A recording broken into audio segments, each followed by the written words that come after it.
সীতারাম বলে সহনে পুকারে, মহাবেগে মহাবীর ঘন হুঙ্কারে।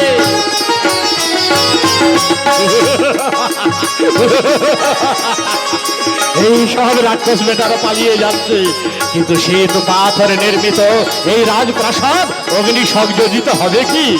একটু যদি আগুন ধরিয়ে দেওয়া যায় পুড়ে ছাই হয়ে যাবে। জয় রাম জয় রাম। হনুমান উপায় উদ্ভাবন করল। এইবার গোশালায় দ্রুত বেগে গিয়ে সেখানে খড়কুটো সব আঁচড় কামড় করে দিয়ে দ্রুত গোশালায় গিয়া তৃণ আসিয়া নিয়ে প্রাসাদে বিছায়ে দিল আগুন জ্বালায়।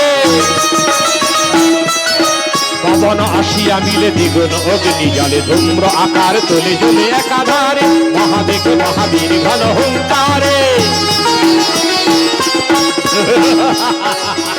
ওই বেটারা পালাচ্ছে, সব পালাচ্ছে। আর সত্যই আজ কোথায় তাদের সেল সুল মুসল মুদগর ধরের মা সব ভয়ে পালাচ্ছে। আজ ধরিবে তাই সবে করে হায় হায়, প্রাসাদ ছাড়িয়া সবে ছুটিয়া পালায়।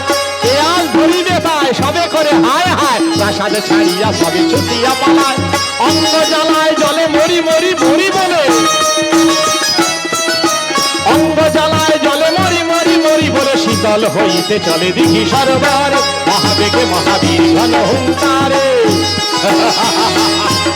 রামা তুই দেখছো, এই দেখালাম সেই যেই কুম্ভিনীকে ধরে এনেছিস সেই সীতা মায়ের আশীর্বাদের শক্তি, পরে দেখাবো রাম নামের শক্তি।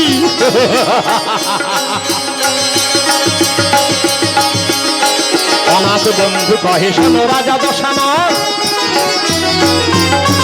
অনাথ বন্ধু কহে শোনো রাজা দশানন, অনাথ বন্ধু কহে শোনো রাজা, তাহার সহিতে বাদশে যে রাম নারায়ণ,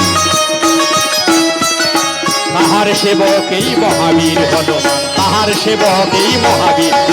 বিশ্ব প্রলয় করে শক্তি ধরে, বিশ্ব প্রলয় কর শক্তি ধরে, মহাবেগে মহাবীর ঘন হুঙ্কারে ঘন হুঙ্কার।